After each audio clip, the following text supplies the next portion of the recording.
of gun violence, focusing on the Centers for Disease Control and Prevention and the National Institutes of Health. Our Washington Bureau reporter, Samantha-Jo, she continues our team coverage live from Capitol Hill. And Samantha-Jo, how will those organizations address gun violence? Well, Rick, a group of House lawmakers are pushing for $50 million to be included in an upcoming budget, which would allow federal agencies to study gun violence, which effectively has not been allowed for over 2 decades. Third anniversary of the Pulse nightclub massacre.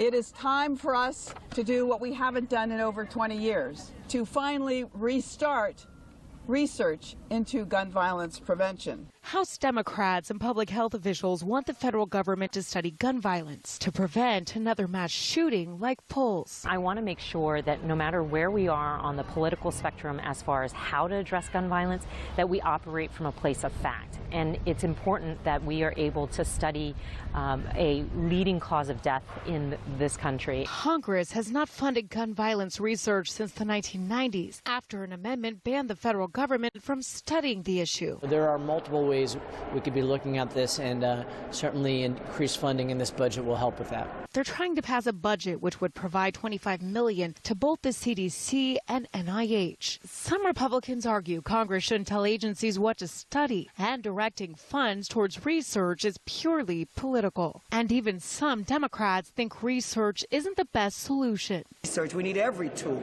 right? But in order to move forward, the critical legislation that we need to stop this from happening, we don't need to wait on research. We're reminded every day of how critical this issue is. But those pushing the measure believe more data will help prevent mass shootings. We can't go back in time, but we certainly can address it moving forward. Well, this week, the House will vote on the bill, and if it passes, it will head over to the Republican-controlled Senate.